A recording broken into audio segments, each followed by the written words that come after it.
From Rishabh Pant's dream test return to Ashwin's all-round heroics, Chepauk was a test match to remember. And in this session on Republic World, we are going to review the test match at length, speak about the boxes the Indians ticked, and also the test match that comes ahead. And to do all that, I've got with me my colleagues from our Sport Fit. I've got Shane and I've got Vishal joining me at this point of time. Let's start by talking about the local hero, Ashwin. He came good with the bat, he came good with the ball as well. So, I mean, he's special and he's getting better.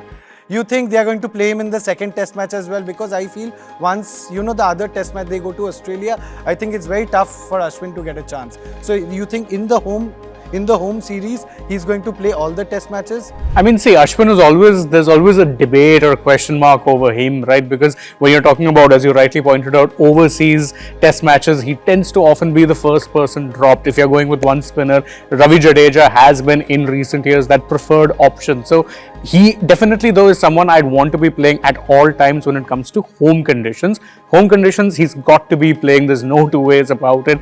And I mean, he's made such a solid case for himself. 100 in the first innings, 5 in the second innings. What more can you ask for when it comes to home tests? Ravi Ashwin needs to be undroppable. You cannot be resting him, especially when you consider you've got key test matches coming up against New Zealand as well. And if he does well, might just end up pushing a little bit of a case for himself for the 5 test series that will be taking place down under. I mean, we always say that performances talk. I don't think he could have spoken any louder than he did in this particular match. Vishal, let's stick to Ravichandran Ashwin. And I want to ask you, we were rocked up early inside the first hour where we lost 3 big wickets.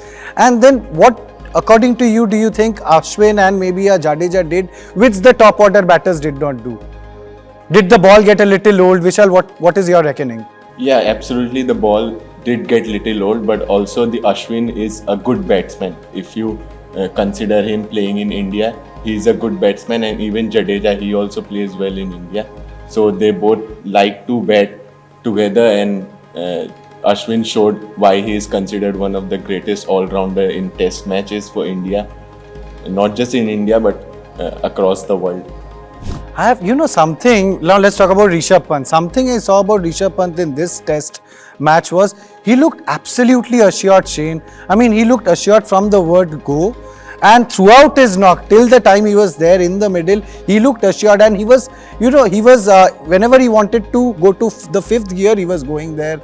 And he was just switching gears like at his own will. He looked calm, relaxed. Same is the case with Shubman Gill. What do you have to just talk about these two guys? I mean, see, with Rishabh Pant, is it much of a surprise at this point? I don't think so. Because again, for all the talk about Rishabh Pant and, the explosive style of play he brings and him being perfect for white ball cricket, his best format has been tests. It's been that way for years. Of the 6 centuries that he's gotten, I mean, you've got 2 in England, you've got them in Australia. There's definitely a lot of scope there, when it comes to him as being a test batter. I mean, he's already in this test match has equaled MS Dhoni's number of test centuries. That tells you everything you need to know, not only about how good a test player is, but also it does give you a different perspective on Dhoni's red ball career. He was never a red ball great. I mean, he had some good knocks, but with Rishabh Pant, he's gone the other way. I mean, in tests, we know he's very comfortable with Shubman, and this is something that has been a big talking point, is that he seems to favor playing far better in the second innings of a test match. In fact, I think this is in recent times, if you're looking at his average,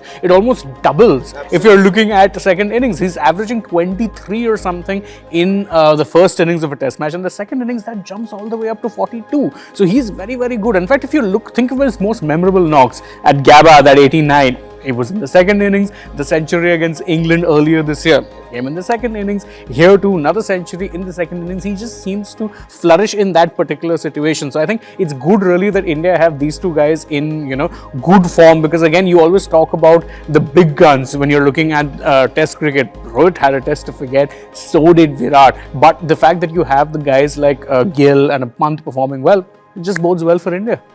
Vishal, do you feel that you also speak about Pant, but do you feel Shubman Gill is just making number 3 his own now? Slowly but surely, it's gradually happening. He missed out in the first essay, but then in the second essay, as Shane rightly pointed out, that the numbers double. But when we were growing up, we were told that the pitch deteriorates after the 3rd day, the second innings is the tougher bit, and that is when the averages come down. What is it with the newer generation, Vishal? What is it? The thing that struck me was with the ease with which Shubman Gill and Rishabh Pant batted, they showed like how to bat on day 3 on Indian pitches, and especially Rishabh Pant, like he has made a very good comeback to Test cricket with a century. He showed why he's the most ideal successor. Is it for a classical MS Dhoni. Vishal? Is it a classical Pant knock, or did you find something different in this knock, the way he was pacing his innings? Was there something different? He was a bit rusty. Shane, you can also take it. He was a bit rusty in his first 2 matches when he made his comeback during the World Cup. But in this Test match, I think he showed why he is considered like one of the ideal successor for MS Dhoni.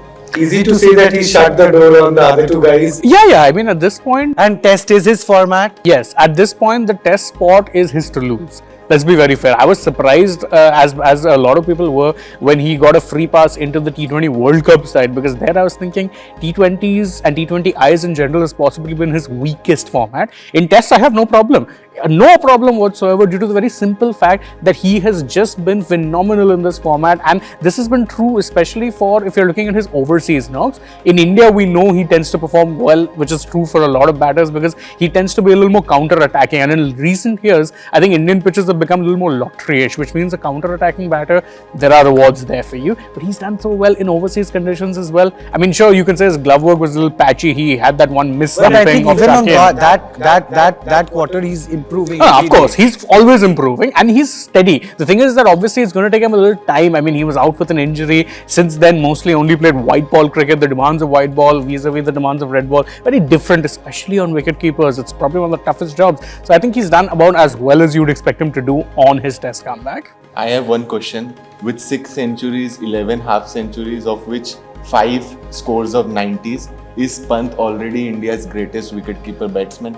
I think Test match, when you talk about the longer format, I think without an iota of doubt. Shane? Yeah, absolutely. I mean, see, India, usually speaking, I think playing as a wicketkeeper bat in Test cricket, probably one of the more unforgiving positions, because unless you're a top order batter, you do tend to not get the lion's share of runs. You think, Shane, he brings in the T20 mentality into Test match cricket, He and that definitely is why he flourishes? Because in T20, there'll be a fielder stationed at cover in the offside. Okay, a sweeping cover. So that is why a ball that should go for a boundary is cut off in the boundary and it results in a single. That's it, in a T20 match. But in Test match cricket, he gets a 4. So you think that is the thing? Of course, it helps. I think another very apt comparison when it comes to that is you see, Ben Stokes, the kind of career he's had. Again, counter-attacking batter, you think this guy is made for white ball cricket, but which is the format he's had the most success? He's had more success in Test cricket, then ODI cricket. T20, his numbers are middling. Pant is in the same mode because more often than not, those attacking avenues get cut off in the shortest format, and they're not people who will regularly, they take a little time to get going. With Pant, it's the same. He will cut loose early on, then by the time they start pushing the field back, a more traditional ODI, this thing, he's already well set. So he can take on. And of course, when it comes to spinners, he's just so confident that it doesn't really matter who you throw He on. toys with the spinners in a way. Absolutely. Vishal, let's talk of the big guy, the Jasprit Bumrah of the Indian cricket team. Once in a lifetime cricketer, surely, probably the best across formats ever. Shane, you agree with that? Yes, no? Yeah, 100%. So he picks up 4 wickets. He goes for about 4 plus runs per over. But again, that is probably because he's pitching the ball up and looking for wickets. Do you think he should be rested for the second Test match? Looking at the number of tests India is going to play, they are set to play in the upcoming months. You think it's advisable he is rested, and maybe you bring in somebody else, maybe a Yash Dayal for that matter? We can try someone else, but I think Jasprit Bumrah has already received enough rest after the World Cup. So I think he should play the second Test match. But if the team decides to rest him, Yash Dayal comes in obviously in his place, and there is also an important series coming up against New Zealand and Australia. So if Jasprit Bumrah is rested, there is no problem in it. And Yash Dayal. You feel he's being rested or no? You think he's not going to be rested? I think he's not going to be rested. Shane, what do you think? I wouldn't want him rested because again, he's playing a Test match, and again, he didn't really play much of the white ball cricket which took place after the World Cup. National treasure, and you've just got to wrap him up in a cotton. Absolutely, but I think it would make more sense to play him here, give him a little bit of rhythm, then play him in the first New Zealand Test, rest him from the other one, because after that you're not going to get a chance. I mean, you would not be resting him in any of the Border Gavaskar Trophy matches, not at all. There, he's going to be playing 5 matches on the trot unless you do what you did to England. But that seems a little unlikely given you're going to be playing Australia in Australia. So, if not this test match, for sure, I think you'll be resting him for one of the tests against New Zealand. You need to be preserving him. Simple as that. Let's talk about the guy who went probably under the radar a little. He picked up 2 wickets, 2 important wickets, one of Zakir and the other of Mominul. And during the Duleep Trophy, I saw him take the ball away from the left-handers. But here, both the wickets he got were with the balls coming back in, with jagged back in. And got the better of these 2 guys. Akash Deep, as he booked a ticket for himself for the flight to Australia. I mean, when you think about the options India have, I think he'd be the front runner for that 5th seamer in the squad because you need that many. So 3 are confirmed. Bumrah, Shami, Siraj, these 3 are confirmed. Yes. Keep them aside. Shami is still not confirmed because he has not yet fully recovered. Yeah, but if he gets his fitness in But place, I think there are reports which suggest that Shami would be back during the New Zealand series, the second test. If not New I think Zealand, he's going to play domestic cricket Correct. first for Bengal and then the team will decide But whether he'll be ready for. if he's ready for BGT, then he's there. Then you've got Bumrah, Shami and Siraj as your 3 seamers. And you have a luxury of having these Akash Deeps and Akash Deep will be your 5th seamer then. Why? Because your 4th seamer, people always forget his name, Shardul Thakur, has to be there. You need him for not only... Yes, correct. You need him not only for the bowling he'll give you, but also the contributions he gives you with the bat. Let's not forget, this is a man who has a half century in the World Test Championship final. So, no mug with the bat at all and has been playing a lot of red ball cricket over the past season and a half domestically. He's even been captaining Mumbai, if memory serves me right. So, he's definitely going to be that person who will be an option for overseas test But matches. is Gautam Gambhir seeing Shardul as a viable option? He has to. He's He has not even to. in the picture right now. Yeah, but he'll not be in. Yes, correct. But how many tests does Shardul play in India?